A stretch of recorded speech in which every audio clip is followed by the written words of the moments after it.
dokie, we'll go ahead and get started. Today's presentation is titled Families, Partners in Student Academic Success, hosted by Yolanda Webber, PhD, Vice Provost for Academic Affairs Administration.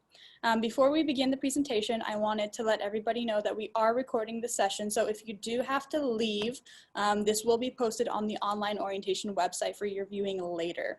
Additionally, closed captioning is provided for today's presentation. You can turn this on or off by clicking on the CC button at the bottom of your screen, and we will be hosting a Q&A portion at the end of this webinar, so if you have any questions throughout the presentation, go ahead and type those in the chat. With that, I will turn things over to Dr. Webber. Well, thank you, Anna. I appreciate your assistance, and I appreciate all the hard work that you and your orientation colleagues have helped do to make sure that we do have opportunities to meet our families, even though it's in this remote and virtual format, which we are all adjusting to and trying to figure out. So families, parents, thank you for joining us, and please know that this is our first time of providing our information session in this way, and we hope it's going to be just as helpful and informative as it would otherwise be if we were to meet in person. As Anna said, my name is Yolanda Webber. I have been at Gonzaga since 1987. I came here as a freshman and I have never left. I should probably mention I did graduate, so no fear there. I have just been such a strong advocate for Gonzaga, our mission, for what we do. I love our students. I am very proud of our students. I think we just do so many amazing things by virtue of being a Jesuit university to attract students like your sons and daughters who only make Gonzaga stronger. And I cannot tell you how much I have been thinking about you over the past few weeks, few months really, but especially few weeks, in anticipation of this late August, early September time period. And how does one make a decision in the circumstances that we find ourselves in to decide on the college that your son or daughter might consider to be best for him or her, given distance, given all different considerations in the context of this pandemic that we are facing and have not been able to overcome yet. I, for that reason, would tell you that I feel more connected to you as a group of parents, even though I don't even see your faces on the screen, really. But I want you to know that we don't take you being here for granted. I value and respect the difficulty and the challenge of the decision-making process that I know you have all been through. And I know you have options. There are 4,700 approximately of post-secondary higher education institutions, including community college and vocational schools. So the choice is never easy. So, and I know Gonzaga is an expensive option. And again, I do not want you to think that we take that for granted. We do the best that we can to make this year, even though it's so unusual, to resemble normalcy to the extent possible. I hope that in the time that we have together, which is an hour, I can share with you, I will share with you information to help you kind of understand what's to come. And I also hope to give you comfort in knowing that we are here for your students, we are here for you. I know I speak on behalf of a lot of my colleagues and all of our faculty and our wonderful students who are returning to Gonzaga to continue their own education, but also to help us welcome the new students. And I also hope to leave you with some tips that hopefully you will find useful as you progress through not only this year, which is so unusual, but into the future as well. I will add that I am also a mom of two daughters. One of them graduated from the University of Washington in 2013, Olivia.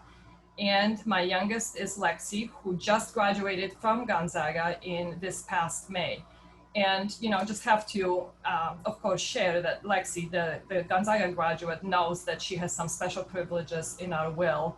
And Olivia, who went to UW, maybe not so much, kidding, but there is a lot of teasing about that Lexi is the favorite child. I also will disclose that my husband is a professor of accounting in the School of Business here at Gonzaga. So we are very much a Gonzaga family. I have done work in all different areas of the institution as a staff person, as a student. I was a work study when I first came. I was hired in my sophomore year to be a full-time employee in admissions. I became the registrar a few years after that.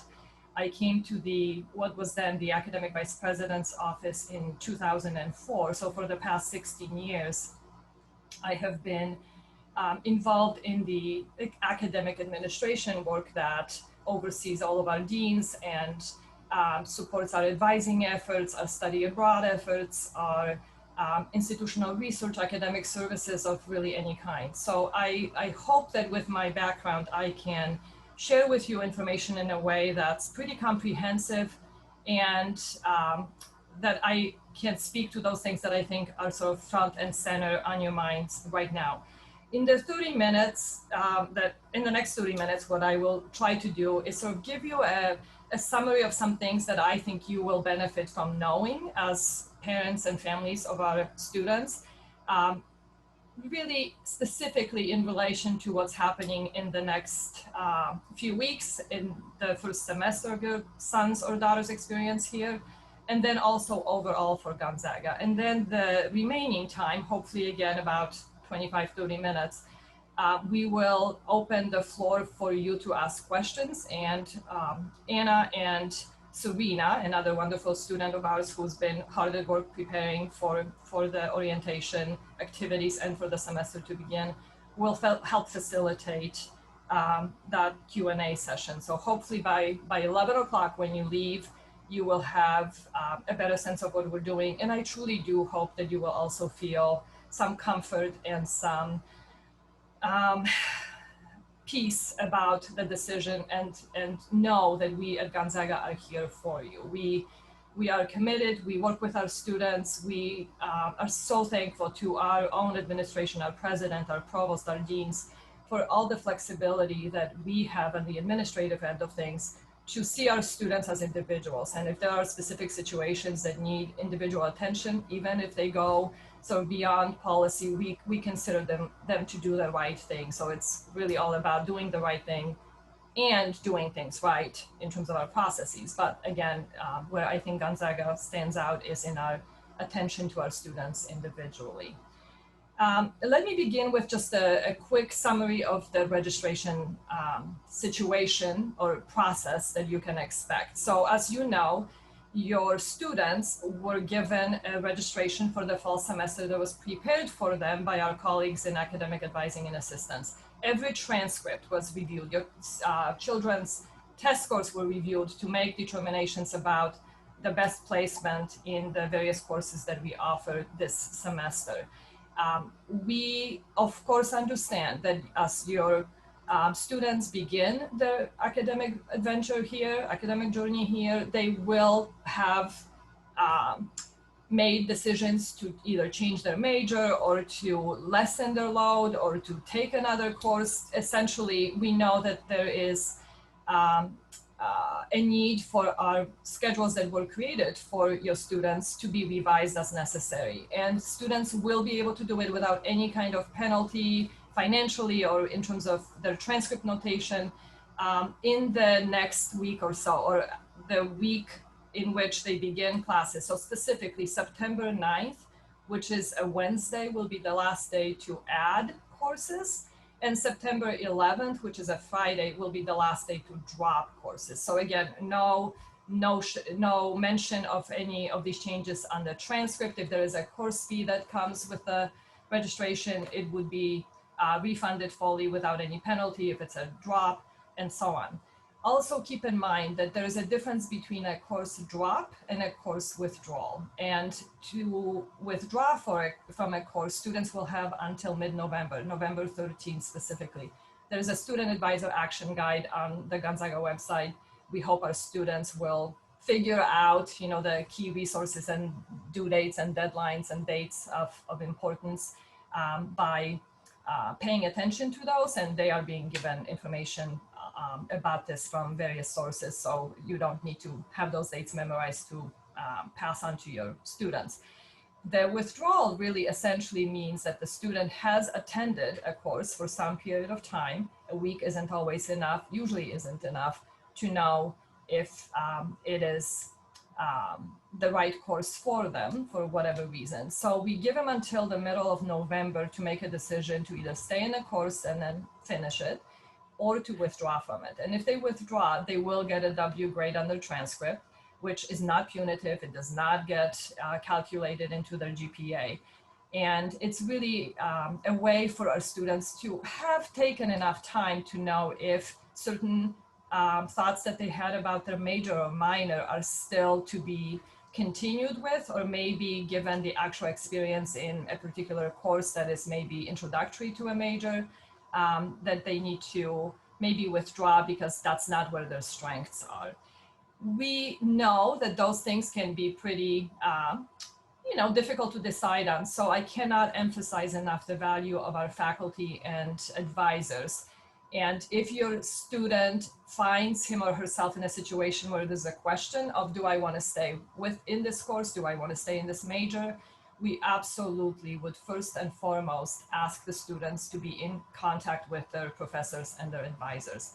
A little bit of a sidebar as a seasoned administrator. Notice I didn't say as an older administrator. But truly, in all these years of having had the privilege of working with students and faculty, I will tell you that the best thing students can do for themselves, especially if they find themselves struggling, is to be in contact with their professor. Go into office hours. Our faculty are very generous with office hours, and they're expected to hold office hours. And if your student is telling you that I just can't get in to see my professor, they are just not responding or not available, that's probably not typical. I would probably say, let's look into this more, because if that is the case, if the faculty member is not responsive, let us know, we'll look into it. But in my experience, it is oftentimes the case that the students don't try really hard enough. When I ask them, show me, some indication that you have tried to contact your faculty member, and they normally cannot. But again, the faculty are here to really support our students, to help them make the right decisions. And also, frankly, as you might expect, because life is like that most of the time, if the faculty members know the student, because the student is proactive, coming to see them, asking questions, wanting help, if there is a struggle, the faculty member is that much more likely to assist and to work with the student. If the student doesn't come into office hours, there is not much we can do, and then the student may have more of a need to withdraw from a course, or sometimes even suffer a lower grade than they would expect. I will tell you, I'm taking time to talk about this because I will tell you that most students at 18 have a hard time just making time or having the resolve as they see it to go to see their professor. My own daughter, when she was here and she had a struggle in a particular class, the first question I asked her is, have you seen your professor? And she said, well, no. And I encouraged her and I said, please do. And she said, but mom, it's awkward to just go to see my professor. Okay, I have to remember at 18 it may be awkward, but if we help them understand that that's what we do, that's what Gonzaga is about. Students and faculty are to create relationships in their learning and teaching environments. And it works for students. It helps students to be better students when they have that connection established. So can't stress that enough. If you're hearing that your children are maybe struggling with something in their class, the first thing we ask them to do is to please get in touch with their faculty until they have a better sense of what to do before they drop or before they withdraw from classes. In the spring 2021 registration cycle, we will do things a little differently. For the first time, your students will be registering themselves. To do that, we have two things happen. They will have their midterm grades available to see how they're doing, and they will need to see their advisor, their academic advisor, to get the code, the clearance essentially, to be able to register for the spring semester. And that all begins in November. And because you're the families and parents of incoming first-year students or freshmen, most of you, and some transfers, your students are probably going to start the registration cycle in late November. And the reason for that, and this is another important piece of information that I think you might find helpful, we group students into registration priority clusters based on how many credits they have completed already. And the reason for that is, of course, if you're a senior, you have less time to complete all your requirements, so you're given first priority, first opportunity to choose from the courses that we have available to graduate on time. If you're a junior, of course, you go next because you have less time than sophomores and freshmen. So freshmen having the most time, and because we want them to take time to sort of figure out what their academic goals might be once they're here, rather than when they're still in high school. And some of our students make those decisions just sort of as a tentative plan or based on conversations with their friends.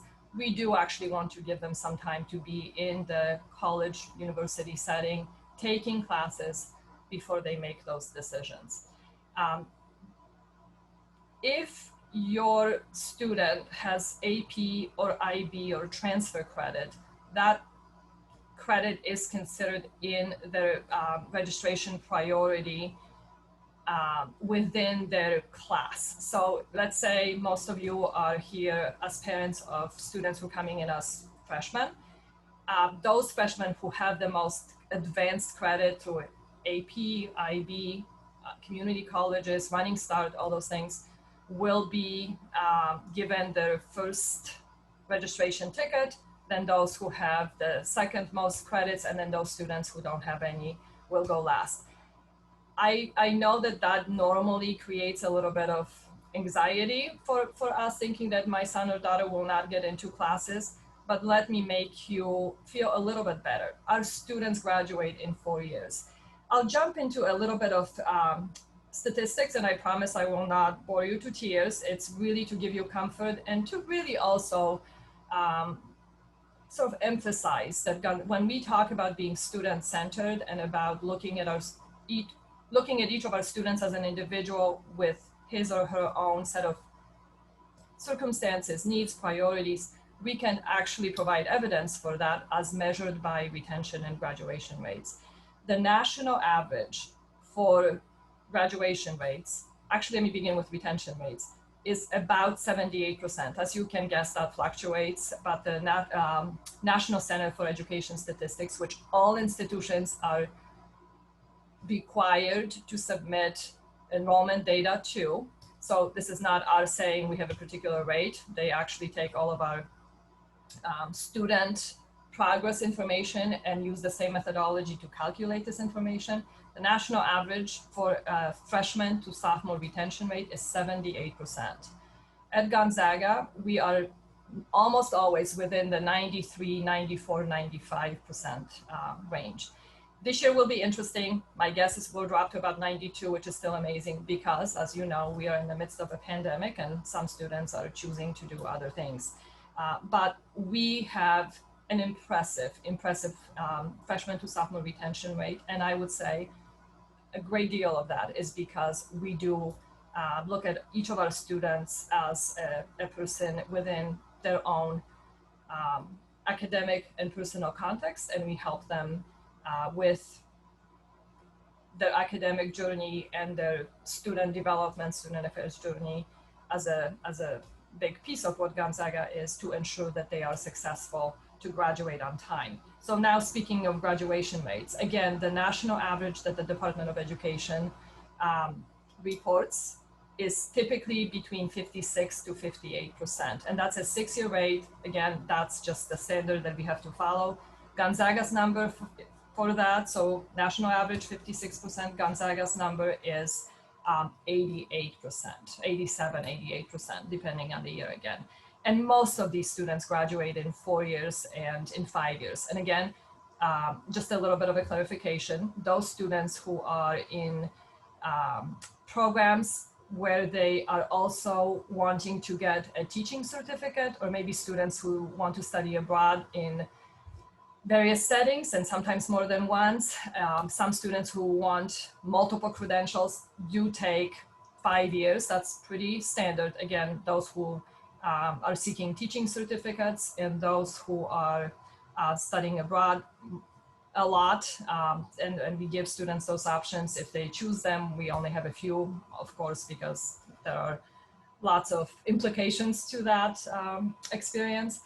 And most of our students do graduate in 4 years. So as I said, 87, 88% graduate in 6 years, about 77, 78% of our students graduate in 4 years, and then 87% in 5 years. So again, have some comfort that we have systems established to help your students be on track and to graduate on time, even if they're coming in as freshmen with no advanced credit and the registration priority is in the later stages of the registration process. The piece that I think connects very aptly to the decisions about registration, of course, has to do with our students' decisions to choose their majors, minors, concentrations, what they're going to study, what credential, what pedigree, overall, including advanced or graduate education they're pursuing, will all sort of play a role in how our advisors and faculty support our students in their academic endeavors here at Gonzaga. Your students are incredible. We are, again, as I said, so proud of them for all that they've done in high school, for the great academic achievements that they've obtained, their co-curricular accomplishments and achievements. Your students are so capable, and they come to us wanting to continue to be very involved and to be pursuing multiple options. As a mom, and also as a, again, a seasoned, not old administrator, I have come to a point where I feel that the decision to declare a major and multiple majors, sometimes in minors, is probably a little bit more significant than I used to think once upon a time. We don't require students to take a minor with the exception of just a few programs. Most of our students can just graduate with a major. If they want a minor, great. If your students are telling you, especially when they get to be juniors and seniors, that they must take all these minors, yeah, please, do some checking, because I think some of that may just be that they like being students. They want to stay an extra semester or an extra year. And I get calls from parents, a few each year saying, why do you make my child do this? And I said, we don't, but I'll take that as a huge compliment that your son or daughter really wants to be here, to stay here longer, and is therefore wanting to pursue these multiple credentials. So again, a conversation to have with your student's advisor is the first step when your child does not know. Again, in a normal session, when I do this in person, I would ask you to raise your hand if you have a son or daughter who has no idea what they want to study yet. I am going to assume that you're like most parents or our students this year are like most students we have every year coming in. And there's a good number of you who just don't yet know what the student wants to major in. And that is no problem at all. We only have 2 majors that are direct admission, that are competitive admission, and that's in engineering and that's in nursing. So if you have a student who has already been admitted to engineering and nursing, congratulations, wonderful. It says a lot about them. And if you have students who are, excuse me, not yet sure what they want to do, no problem at all, because we say that their freshman year, their first year, is really intended for them to explore the various offerings that we have, and especially to get invested into our university core curriculum. we are very proud of our core curriculum because it creates a foundation for your son or daughter to get a liberal arts education. And this day and age, when we know about the value of higher education oftentimes being questioned, we we hear those things too, and we're very aware of them.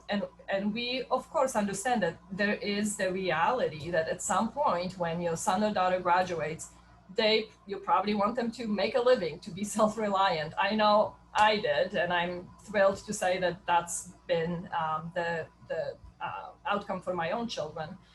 But that means a lot of things, right? What is the best approach to take in terms of my study so that I can position myself to be employable and to make a living and pay back student loans if that's the case, which for most of you is, I know.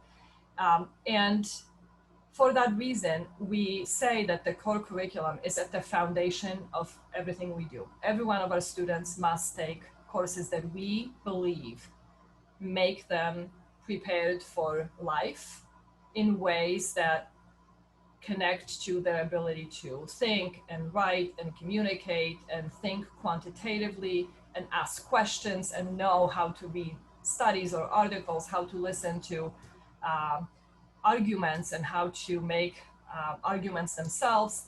So we continue to reinforce the value of what Gonzaga has been known for from the very beginning of our existence. Of course, we make it current, we update it, we ensure that the topics that are studied are contemporary, but we also say, whatever you do, in terms of the liberal arts, you also then have the option of majoring in something that can be within the liberal arts or can be in one of our professional schools. And again, we have advising resources and we have administrative support and academic support for students to take any of those routes. A little bit of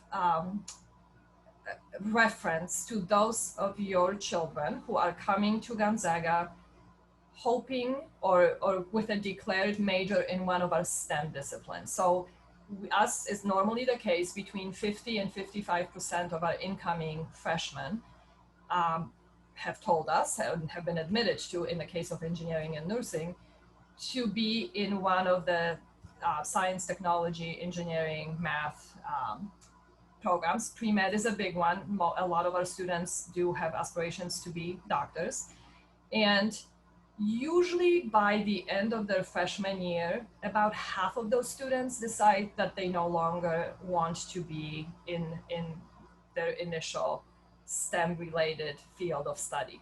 So if your son or daughter has a similar experience, please know that they wouldn't be alone. We are prepared for those situations. And I would also tell you, as a parent of a daughter, the oldest one who graduated from UW with a pre-med and biology, biology major and the pre-med curriculum completed as well, that it really is about strengths and weaknesses. If a student decides that they are no longer interested in pursuing a STEM major, most of the time it's because they've developed or they have recognized and realized that their strengths and their interests are in something else. And, you know, I don't know about you, but for my children, I just want them to be self-aware, to be prepared, to be confident in what they know, and to love what they do eventually, to think about spending our lives in doing meaningful work begins right now when we are asking our students to be very intentional in taking classes of different types and to really pay attention to where they get the most excited about the work that they do, the papers that they write, the questions that they are asked to answer. So again, I think if you're anything like me, and I admit to this fully, you know, when my daughter said that she wanted to pursue a science degree so that she could go to medical school, and then she said, "Mom, I don't know if I want to go to medical school anymore," I was a little unsure of that. But, you know, I will tell you that I wanted her to be true to herself, and I decided that it wasn't all about sort of what my thoughts were, because she had been saying that for so long, it's not necessarily that I wanted her to do it, but it's because that's what she was saying all through high school she wanted to do. I had a little uncertainty about, is she making the right decision? So she did graduate ultimately with a biology degree and completed her pre-med curriculum because she got to the point of being so late in the process that I did not want her to stay in college longer for obvious reasons, I'm sure you can appreciate. But she didn't go to medical school. She joined Teach for America, and she now is a math and science teacher at a low-income school in Phoenix, Arizona, with her husband, who was a fellow graduate and is also doing that. So, and I couldn't be more happy for her. And I hear these stories from a lot of our students. So again, a long-winded way of saying, this is a process. We understand that your students may be coming in with a certain idea or expectation, and probably at least half of them will not end up graduating with that degree. And I would tell you too that Gonzaga must be doing some things right in that whole kind of area, because our students don't leave Gonzaga to go elsewhere. They change their major to another major within the Gonzaga context. So we're here to help, and we're here to answer questions to parents if you have any as well. The question of grades comes up quite a bit, and I'm rushing now because I only probably have another 5 minutes to cover what I think you need to know. The question of grades comes up. Being in college is different than being in high school. Again, we'll rely on a story from my own daughter. She was a really high achieving student in high school, had a 3.99 GPA, was ready for the world. And when she was leaving, I said to her, Olivia, please, if you want to go to med school, you have got to have a 3.5, 3.6. I can't emphasize that enough. And she looked at me at one point, she said, 3.5, 3.6, Mom, I can do that in my sleep. Well, let me tell you, she's been humbled. She graduated with a 3.35. I have her permission to share that. And she did lots of things. She was very involved. She did incredible things. She says this was the best time in her life. So altogether, it's about the question of priorities and trade-offs. Grades can matter for admission to highly selective, big name graduate programs, professional schools, high profile jobs. Grades do matter. But in a lot of situations, what is a good GPA becomes a more important question, right? And I would always say, depending on your goals and your plans and what you aspire to do, it is about deciding, do I really want to focus on my grades to have the best GPA I can so I am competitive for lots of other opportunities? Or do I do multiple things? Do I invest my time in other priorities that are important to me, my hobbies, my community services, my civic engagement that I really believe in? And maybe I don't have as much time to study, and maybe my grade in a particular course will not be as high. So again, very personal decisions.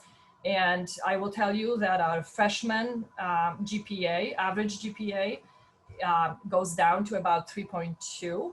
And again, if you recall from some other sessions, the average GPA for students coming in from high school is usually between 3.7 and 3.8. So that GPA does drop. It increases as students move into their junior and senior year, because as you can guess, they're in a program of study that they are interested in, that they are much more likely to be invested in with respect to study time and kind of more of an intentionality to know the material. So fact of being in college, the GPA average drops pretty significantly between the high school GPA and the end of the freshman year in college GPA. I would also say that our best students are the students who are busy. So students who get involved have to learn to manage their time. Being on campus or being in the vicinity gives them some additional flexibility to be involved and to do lots of things, because they are supported by a number of areas, and also the physical proximity helps them. So I very much advocate for our students to find an activity, a co-curricular interest, a program where they can volunteer that will grow them as a human being in addition to taking their full load, because we know from lots of literature, not just at Gonzaga, but national literature over decades now, pretty consistently stating that the best students are those who are busy. So if your son or daughter is maybe hesitant to get involved, please encourage them to find something that they will get into. And you know, the other benefit is we use those opportunities to grow as humans. We know how to, well, we have a tendency to want to be with like-minded people or with people who have similar interests, and those kinds of involvements provide those opportunities. Things that we have never really thought about as something that we might be interested in could be one of those things where we grow as a human being because we now have an opportunity that we just never really even thought about. So again, getting involved is important. The question of working comes up a lot. So I will tell you again, research scientifically over a long period of time absolutely confirms that students who work 10 to 15 hours a week do really well. It's actually encouraged for students to have a part-time job, part-time being the operative phrase here. So again, 10 to 15 hours is what I would recommend, given again what we have experienced with our own students and the literature. And also to have the job be on campus is important, if that's possible at all. And you know, again, this is the pandemic, and I'll talk about that in just a little bit, but we do have opportunities for students to be employed, especially this semester. We're making some new, and we're creating some new initiatives to help students get jobs. So again, please encourage them to look into those. And one of the benefits, aside from just learning to manage time and to become, you know, sort of aware of what it means to be working in preparation for what they'll do for a long time after they leave college, it is also an added benefit that if the student's job is on campus, we as Gonzaga employees sort of take care of your children. We have food in our offices for any special reason, like, you know, birthdays or celebrations, or no reason at all. When we see our student employees maybe have a different, be in a different mood, we ask questions, we help them, we connect with them, we cry when they graduate, we go to their graduation ceremonies, and we absolutely feel like we're sort of an extended family or support system for them. So much to be said for on-campus employment, if that is of any interest to you. We recommend it. One last thing, and then I'll open it up for questions. Some of you may be wondering about how to be really in terms of knowing your students' academic progress in terms of grades and performance and their academic standing. And that's always a big issue, because by law, you should know, you do have the option of accessing or receiving information about your son's or daughter's academic performance if your student is your dependent for tax purposes. Even though you have that right, in my own experience, I would very much encourage you to find different ways to have conversations with your student about their academic performance, rather than to go through that set of protocols that the law provides you. So it's under FERPA, Family Educational Rights and Privacy Act of 1974, with amendments, that you could request a release form. You could ask your student to sign basically a permission form for the registrar's office to disclose information about their academic standing, or you could provide tax forms demonstrating the student's dependency on you for financial purposes, for tax purposes.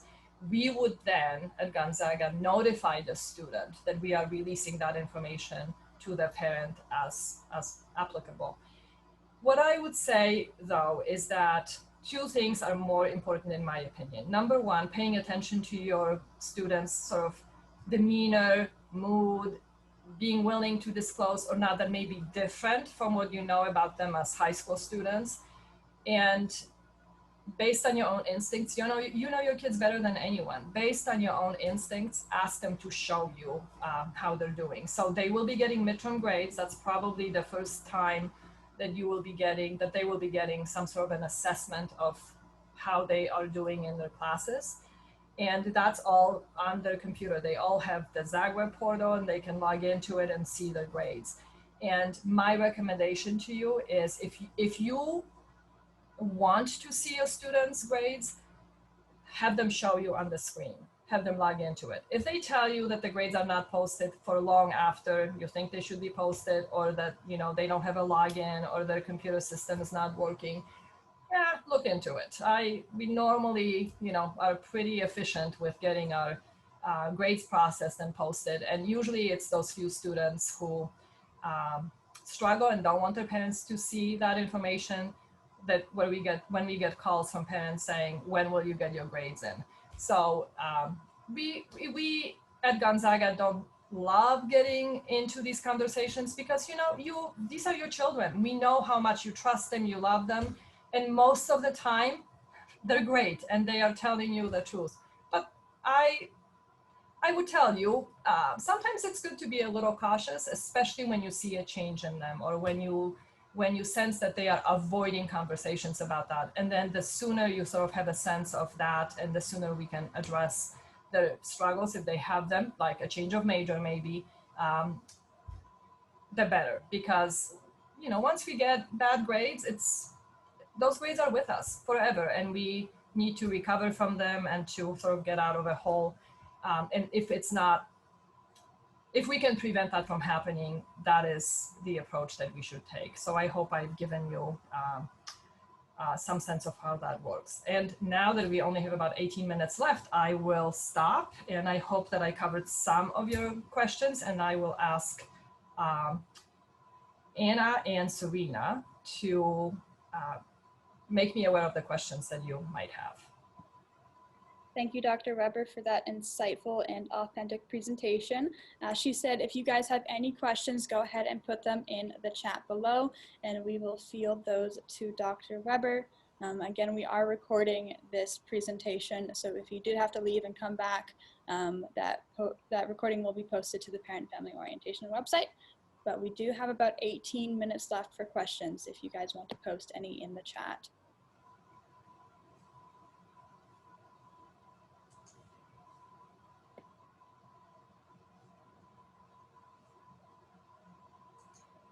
While you're doing this, can't help myself, let me talk a little bit about the very different semester that we are about to start in terms of the teaching, what your students are likely to experience in the classroom. About 44% of our undergraduate courses are being taught fully remotely. We gave our faculty the option of doing this in the classroom or doing it remotely for all the reasons you might expect. And about 44% of our classes are being taught remotely only. They are expected to be synchronously taught. So that means students are still to adhere to their schedule and to be logging into their course via Zoom on a regular basis. The faculty have had a lot of training. We have been hard at work since really the beginning of May, when none of us thought we would really actually have to do it come September, because the virus would be all gone by then. Unfortunately, as you know, that's not the case. And as we were aware of the fact that that might not be the case, we have sort of ramped up our training and our equipment. We have invested a lot of money. Our classrooms have incredible technology right now. We have done a lot to make sure that social distancing or physical distancing requirements have been observed in our classrooms for those that are in person. We have made every effort for students who are sick or who just have chosen to be attending Gonzaga remotely altogether to be able to still participate in classes remotely from wherever they happen to be. And the faculty have had to sort of make that adjustment into their teaching. And also because we cannot have as many students in the typical classroom setting as we normally do, we have taken seats out to make sure that we don't just sort of, you know, create situations unintentionally where we have students who are violating or where we would violate the physical distancing requirements.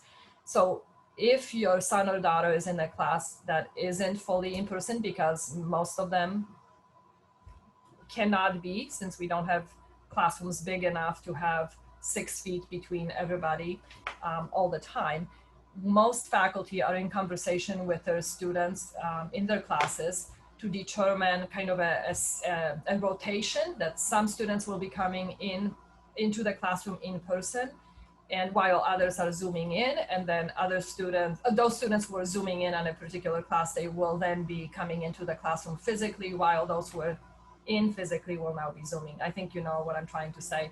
And again, depending on how our students are feeling, I hope they're behaving. I am like anybody else here thinking that this can absolutely work and we can make this be, you know, a new experience, probably not ideal, but still one where students learn and where we get, you know, new experiences and we stretch a little. But we also have contingency plans so that if students get sick, if we need to do things differently, I just want to assure you that we do have a number of plans that we can deploy if and as needed to make sure that our students continue to be able to pursue their academic goals without losing time really this semester, even if they do need to be accommodated due to sickness or, you know, for any reason at all. Awesome. We do have some questions in the chat. What is the maximum number of credits per semester that a student can take, and is there an extra charge for those that wish to go over? Yes, there is a maximum of 18. So a student taking between 12 and 18 credits is charged this flat tuition. Anything over that normally carries a significant additional per credit charge because this is the charge that students who are part-time are paying. So it's over $1,000 per credit. Don't remember the exact amount. It scares me to think about it, frankly, but it's significant. We do have some courses where we want students to be registered for them if they go over 18 and they don't have to pay tuition, but that's by permission and we have a system. So if you have that question, please let us know and we will work with your student to help them with that. The reason we have a maximum of 18 is because for a lot of reasons, we really prefer for students not to go over 18. They need to be students, they need to be doing well. We want them to go into their studies in depth rather than just to go kind of more on surface. And we also want them to do other things. We want them to start thinking about, you know, the rest of their lives in ways that might be different than they did in high school, and they can go about that more effectively, we think, if they have opportunities to get involved and engaged in other activities to help inform their judgment. So 18 is a lot of credit to be taken, and those who want to go beyond need to be intentional about doing it, and that's why we have them fill out paperwork and we counsel them based on their circumstances to either, yes, we think you can do it, or to say, maybe you want to rethink this. Great. Moving on to the next question, how will students connect with their professors during office hours? Will it be virtually, in person, or is it up to each professor? It is up to each professor, but we have encouraged our professors to really offer as many office hours as they can. And we also think that that happens best when it's virtual. Number one, to reduce the potential for the virus to spread, and also for group office hours to be available. We are now kind of mindful even more than ever of how to provide different learning opportunities to students, and office hours in a group setting have been effective. So even more than ever of how to provide different learning opportunities to students, and office hours in a group setting have been effective. So faculty have individual appointments that they make available for one-on-one conversations with students, and also a lot of faculty do group office hours by Zoom as well, based on the circumstances, the subject. Some things can be discussed over Zoom. Some things are best shown in some other ways or discussed in private. So really a combination, and it is up to the professor. Thank you so much. The next question is, for engineering majors, will students be picking their own classes for spring semester, or will advisors in the engineering department be structuring their schedule? Great question, and that the answer applies to everyone. So there are advisors in every area, engineering included, science, pre-med, English, all areas. And we typically see students sort of create their own schedule. They want certain things. They want classes to be on certain days at certain times. All of them do. Obviously, to be quite frank, they talk to each other about the faculty to have and the faculty to avoid. RateMyProfessor.com is always a thing too for our students. So they create their own schedules. They want to, but we do want them to discuss that schedule with their advisor to make sure that they are doing what they need to be doing. Again, our strong graduation rates would say it works this way because students ultimately do graduate on time, but we do have some mechanisms to ensure that giving them lots of discretion to create their own schedule is supported by a professional advisor, a faculty advisor, ensuring that they are on track to graduate with the requirements that they must have. Awesome. On a similar note about advisors, we have another question. Have our students each been assigned an advisor already? Could our child and them meet with their advisor during the time when they move in their students? And could we make an appointment? Again, I appreciate the question. The advisors are being assigned right now. Many have already been assigned, but the final stages of it is what we're going to be doing this coming week. And we have a dedicated time for your students to meet with their advisor on Monday. So this is now August 31st, right? Yes. Right after the freshman or their academic convocation. So when they are done with the convocation, they will have the advisor's name for sure, and they will be then directed to meet with their advisor on that same Monday. Thank you. The next question, when will students find out their schedule for hybrid classes, such as which days will be in person versus online? So faculty, again, are being asked to work with their classes because, again, I need to be careful how I say this, given that it can only happen in some cases. But in the case of some smaller classes, we are trying to make some classrooms available and reassign for as many classes that are small enough that can meet all at once to actually be able to do that.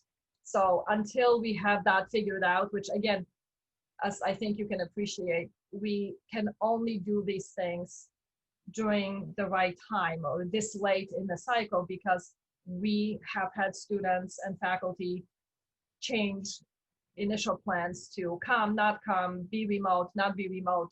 I mean, we have to, right? Those are the circumstances. So we are working on the classroom reassignment on Monday and Tuesday, and the faculty will then know where they are to decide if they can have most of their students or all their students come every time, or do they need to split.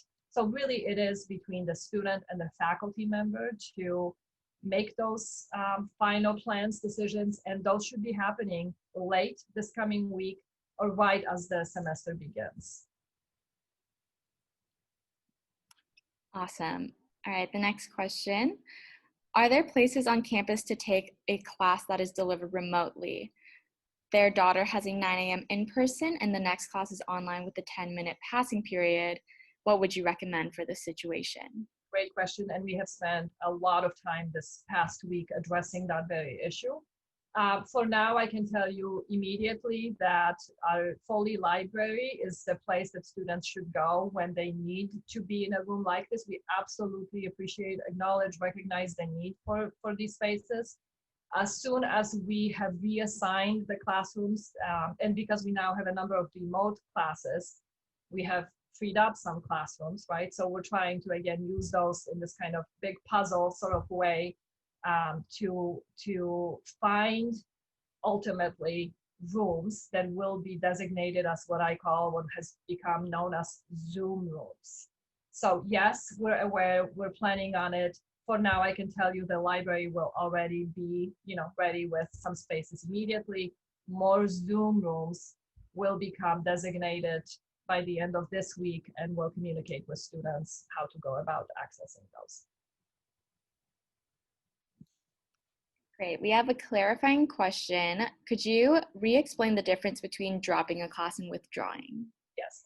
So dropping means it's a pretty immediate deadline. A student maybe who said, I want to be a biology major, comes in, takes the introductory biology class, goes the first couple, 3 times, then says, not for me. I don't think I want to be a biology major anymore. By dropping that course within the first week and a half of class, there is no mention of it on the transcript at all. It disappears from the transcript. A withdrawal means that the student has actually attended the class beyond that dropout period, and at some point decided, I really don't want to complete this course. And then there's a W grade that comes with it. The course stays on the transcript as an attempted course, not completed. The W grade is on the transcript just to sort of say the student did this but didn't complete the course. And again, there's no grade penalty at all with that, and no financial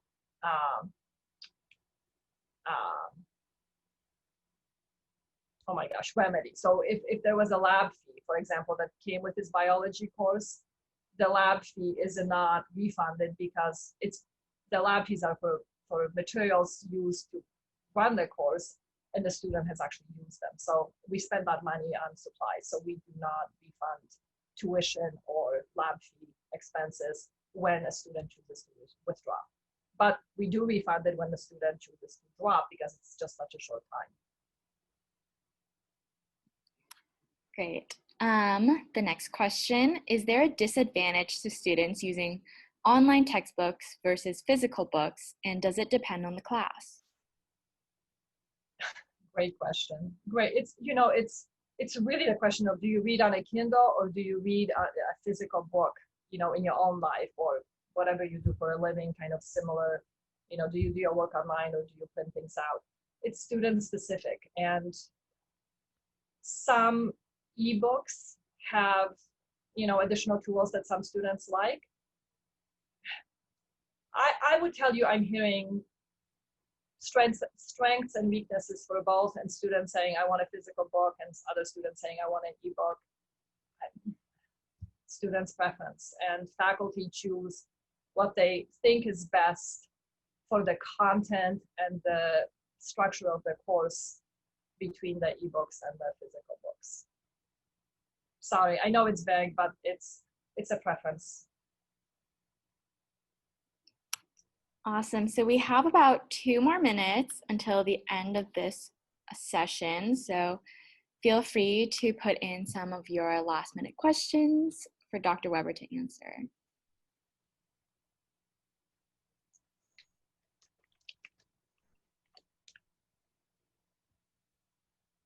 I wish I could ask you. This is a piece where I really, I'm sad because I like knowing how you're feeling right now. If you can quickly say, give me 1-word response to how you're feeling in the last minute that we have at this time. I mean, I feel for you. It's so difficult to be taking your student to college and to be making these decisions. For some of you, it's the first time. For some of you, it's the last time, and that has got to feel great. I related to that when I did that for the last time, and it's just this crazy set of circumstances with the pandemic. But I wouldn't be here if I did not believe that if there is a way to still be experiencing college during this crazy time, we are ready for it. We have spent our we've met, I don't know how many hours collectively since late April for all sorts of reasons and purposes, and we have contingency plans and We know that there are things we missed. We know there are things that will just happen that we haven't thought about. But gosh, I have such confidence in who we are and what we do and how much we value our students and how much we appreciate the difficult decisions that you all made to send your children to us. And I promise that we will do our very best to ensure that your kids are as attended to and taken care of as we have the control to do. And again, we really need them to behave themselves. That, as President McCullough said, that is essential to how the semester will go. So whatever you can do to support that message, please do. We appreciate it. And we know it'll make for a better experience for all of us, all of them, and then all of you as parents, of course, as well, and us as a university. Awesome. We have one more question that just snuck in, so we can answer that. How do we find out what books our students need for their classes? So they have the registration on their ZagWeb account, and there's a link to the books that they need, and they can get those through our own bookstore. They can get them anywhere. So they have, through their registration account on ZagWeb, they'll have their entire list of books needed. Awesome. The chat here. So I see some of you saying you're not freaked out yet, or not too freaked out, and I appreciate knowing that. And again, find me, please. I know we're out of time, but if you have any questions that come up for you after this session, or any time during the semester as your student is here and studying, or studying remotely, whatever the case may be, please find us. We're here to support you, to support our students, to answer questions. There's no such thing as a dumb question. We just really want to be a team with you, and we are asking for your support in reinforcing some of the things that I shared with you about what we want our students to do. See their advisor, let us know if they need help, behave themselves in terms of, social kinds of things.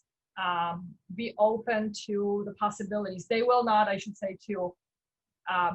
Students want certain times and professors all the time. So when you hear about, well, registration is a mess, take that with a grain of salt, please, because not everybody can be in the same class all the time, and we just want students to understand that taking faculty or classes from faculty that they may not be as excited about as others ultimately is a good thing for them. We're preparing them for life. We want them to be ready for whatever it is that they do next. And they'll always have, a boss they don't like, a coworker who they don't get along with, whatever the case might be. So if they have a setback or two, or if, the professor isn't who they wanted somebody else, I have to say that's part of the learning experience overall. And I think it'll be to their benefit overall to have overcome some of these, what they would consider stresses and struggles, and be better for it. All right, thank you so much. We are a little over time, so we're going to end that now. For anyone who joined late or had to leave, know that this session has been recorded and will be posted on the website. Thank you, Dr. Webber, for speaking, and thank you to all the parents and families who have joined us today. We also have another webinar that just started, which will also be found on the website. So I am going to end this session now. Thank you for all the positive messages, and thank you, Dr. Webber. Thank you. Thank you all. Best wishes. Stay in touch. Take care.